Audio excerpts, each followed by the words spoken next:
ധർമ്മ പ്രമാണം. ധർമ്മപ്രമാണം വ്യൂവേഴ്സുக்கு ഒരിക്കൽ കൂടെ സ്വാഗതം. வாத்தியார் இப்போ கோவிலில் வேதபாராயணம் நடக்கிறது, கும்பாபிஷேகம் நடக்கிறது, பெரிய பெரிய பூஜைகள்லாம் நடக்கிறது. பாராயணத்துக்கு வேத பிராமணாலாம் வந்துட்டு இருக்கான். இடைக்கிடைக்கு சில பிராமணால் மொபைலில் வச்சுக்கிட்டு பேசிகிட்டு இருக்கான். அது சரியான விதியா இல்லை சாஸ்திரம் என்ன சொல்கிறது? സാർ ഇപ്പം നിങ്ങൾക്ക് കേട്ടതിൽ പാഠശാലയിലിருந்து വേദം അധ്യയനം பண்ணிட்டு வரான். கும்பாபிஷேகம் நடக்கிறது, இல்லை உற்சவங்கள் நடக்கிறது. அந்த கிராமத்தில் போய் வேத பாராயணம் பண்ணுறான்.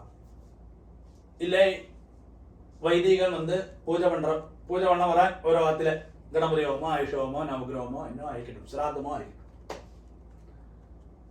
இப்போ ഞാനടക്കം അതിൽ ഇൻക്ലൂഡ് ആക്കും. നമ്മൾ ഒരാൾക്ക് പോகிறோம் இல்லை அந்த கர்மத்தில் வேணும் ശ്രദ്ധ எப்பவுமே. இப்போ அர்ஜென்ட்டாக ஒரு ஃபோன் வருது, നമ്മൾ அந்த ஃபோனை எப்பவுமே சைலண்ட் ஆக்கி போட்டுவிடணும். இப்போ എന്നോടെല്ലാം ഫോണ് എപ്പോഴുമേ എനിക്ക് തരും ചേർത്ത് തെറ്റാക്കുന്നുള്ളൂ. അതുകൊണ്ട് ഞാൻ വൈദ്യുതിക്ക് പോകുന്ന അങ്ങ് ആ മാക്സിമം ചില നാളെങ്കിൽ നമുക്ക് ഓർമ്മയിരിക്കാതെ അപ്പോൾ കൂടി റിങ് பண்ண ഉടനെ സൈലന്റ് ആക്കി പോട്ടുള്ളൂ. ഫോൺ എപ്പോഴുമേ സൈലന്റ് ആക്കി போடணும். മാത്രമല്ല നമുക്ക് எப்போ கேப் கிடைக்கணும் அந்த சமயத்தில் மாத்திரம் தான் அவர்கிட்ட கூட்டு பேசலாம் அர்த்தம். இன்னதான் அந்த பண்ற கர்மத்துக்கும் எல்லாத்துக்குமே பூர்ண பலன் அர்த்தம். அதே மாதிரி தான் வேதபாராயணத்துக்கு நமக்கு கோவிலில் கூப்பிடுறோம்.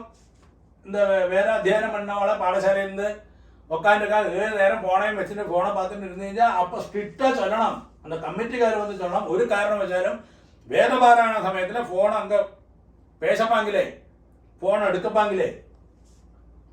சிலவா இப்போ என்ன வேதம் காணாக்கி தெரிஞ்சா கூடி இல்லை எங்களோட மந்திரங்கள்லாம் அந்த ஃபோன்லேயே ஆக்கி இருக்கு இல்லையா, அப்படி வச்சுட்டு கமிட்டிக்காரை ஏமாத்துறான்.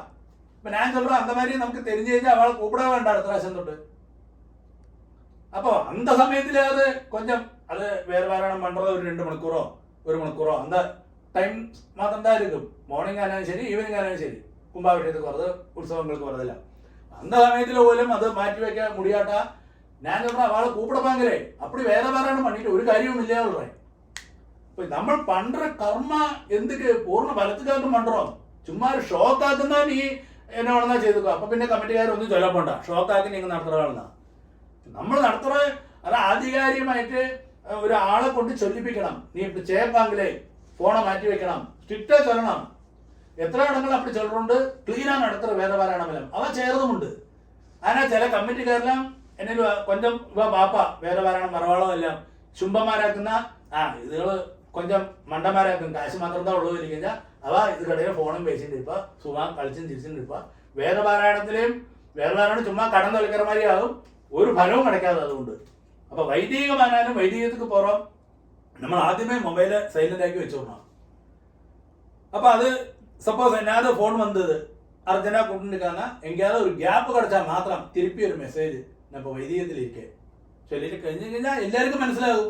ഇപ്പോൾ കൂപ്പറവാൾക്ക് മനസ്സിലാകും, നീ എന്താ തിരക്കിലിരിക്കാൻ അത് കഴിഞ്ഞ് കൂപ്പറ ഇല്ലട്ടാ അവളെ വോയിസ് മെസ്സേജ് അനുപ്പിടുക, എനിക്ക് அந்த மாதிரி സംഭവിച്ചിരിക്കിട്ട്.